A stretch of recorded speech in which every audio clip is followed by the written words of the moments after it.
করে আসছে। এর মধ্যে একদিন আসছি, তো মানুষ তো আসে সবাই।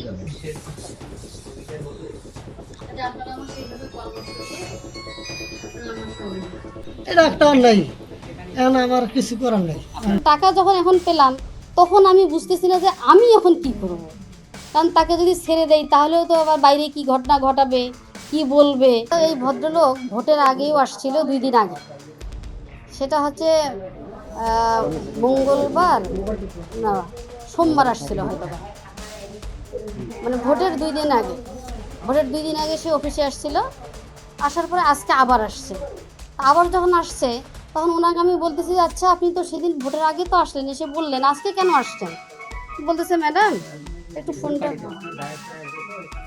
বলতেছে যে ম্যাডাম আমি হচ্ছে একটু আসলাম, আপনার সাথে আমার কথা আছে। তা আমি বললাম যে কথা তো আপনার ভোটের 2 দিন আগে আপনার সাথে আমার হয়ে গেছে, আবার আজকে কিসের কথা বলার জন্য আসছেন? তখন আমার এখানে 2-3 জন লোক বসা আছে, আমার টিচাররা বসা আছে। উনি তখন আমাকে একটা মোবাইলে একটা হচ্ছে মেসেজ দেখাচ্ছে।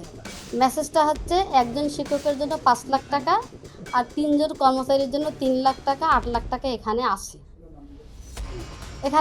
এই মেসেজটা যখন দিল তখন আমি মেসেজটা দেখানোর পরে আমি একটু অবাক হয়ে গেলাম যে আমি এই মুহূর্তে কী করব।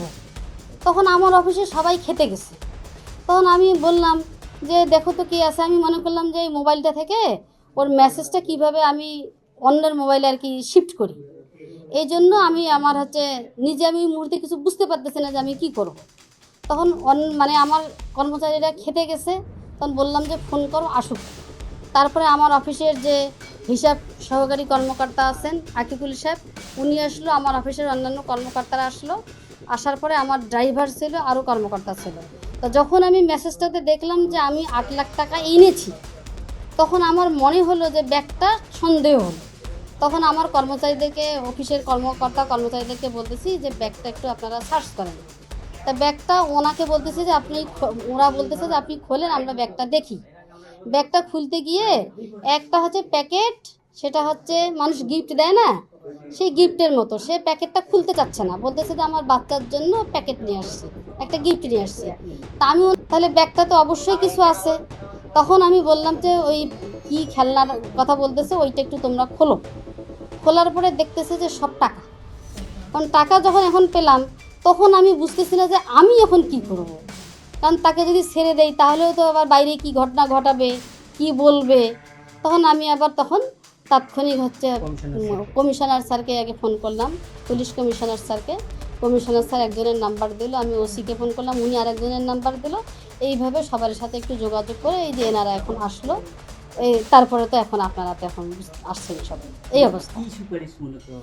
সুপারিশটা উনি যেটা বলতেছে যে হচ্ছে একজন শিক্ষক বা 3 জন কর্মচারী, আমি কিন্তু এখন পর্যন্ত ফাইলটা ওপেনও করিনি, দেখিও নি।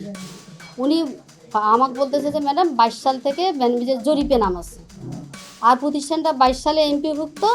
যদি 13 থেকে 21 সাল পর্যন্ত নিরবিচ্ছিন্নভাবে ওই শিক্ষকের নাম থাকতে হবে জরিপে, অনলাইন জরিপে তার 13 থেকে 21 পর্যন্ত নাম নাই, 22 সাল থেকে আছে। এই ফাইলটা আমাদের যে শিক্ষা মন্ত্রণালয়ের যে পরিপত্র আছে সেই পরিপত্র মোতাবেক দেওয়ার সুযোগ নেই। তা আমি ওনাকে বললাম যে এটা তো হচ্ছে শিক্ষা মন্ত্রণালয়ের পরিপত্র, যদি 22 সাল নাম থেকে থাকে তাহলে তো সুযোগ নেই। এটা মন্ত্রণালয় থেকে শিথিল করে নিয়ে আসতে হবে, তারপর এগুলোর সুযোগ হবে। এগুলো তো আমাদের হচ্ছে রংপুর অঞ্চলে অনেক ফাইলে এরকম করে পড়ে আছে। এইটুকু বলে কিন্তু আমি তাকে সেদিন বিদায় দিয়েছি। আর আজকে আবার ওনাকে আমি আবারও বলতেছি বারবার যে আপনি আজকে কেন আসছেন, আপনার সাথে তো আমার ভালোভাবে কথা হলো। তখন উনি কথা না বলে আমাকে ওই মোবাইলটা দেখেন। এই হচ্ছে বস্তা। এটা হচ্ছে কাজাইকাটা রৌমারি, কাজাইকাটা উচ্চ বিদ্যালয় রৌমারি। ওনাকে জিজ্ঞাসা করলাম আমি যে উনি আগে নাকি শিক্ষক ছিল, এখন শিক্ষক। আমাকে মেসেজে কোনো বলছে, মেসেজটা ওনার কাছেই আছে, হ্যাঁ অন করলে বুঝতে পারতেছেন।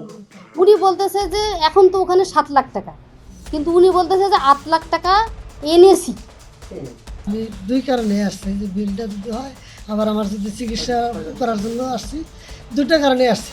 এটা প্রকাশ পাইলো কিভাবে যে আপনি টাকা নিয়ে আসছেন? আমি ম্যাডাম সেদিনকে আসছিলাম, ম্যাডাম না করছিল। আমি ভাবলাম যে যদি কিছু টাকা টাকা দিয়ে যদি আজকে করা প্রকাশ যায়। পাইলো কেমন করে যে আপনি টাকা নিয়ে আসছেন? ওই বললাম উনি একটা মোবাইল নিয়ে আসছে যে মুখে না বলে ম্যাডাম বললাম যে ম্যাডাম একটু মেসেজ দেই দেখেন। আচ্ছা, ঠিক মানে মেসেজ দেই বলতে এটা কি মানে মোবাইলে আমারই আমি সেন্ড করে নেই, আমি এমনি দেখাইছি লিখে যে ম্যাডাম ওটা আবার সেন্ড করে সেন্ড করছে সন্ধ্যা নিচে যাক নিকা, কিন্তু এটা আমি দেখাইলাম যে ম্যাডামকে যে এটা যদি পারেন যদি হয়, কারণ আমি আমার জীবনের সর্বক্ষমতা আমি নিয়ে আসছি, যদি যার জীবনটা বাঁচে আমি বাঁচি আল্লাহ রহমতে, একটা মানুষের জীবন বাঁচানোর জন্য আমি আসছি। এখন আমার জেল ফাঁস যাই হোক, আমি যেহেতু এটা একটা অন্যায়, এখন আমার কিছু করার নেই। আপনার বাবার নাম কি? দেখলে তো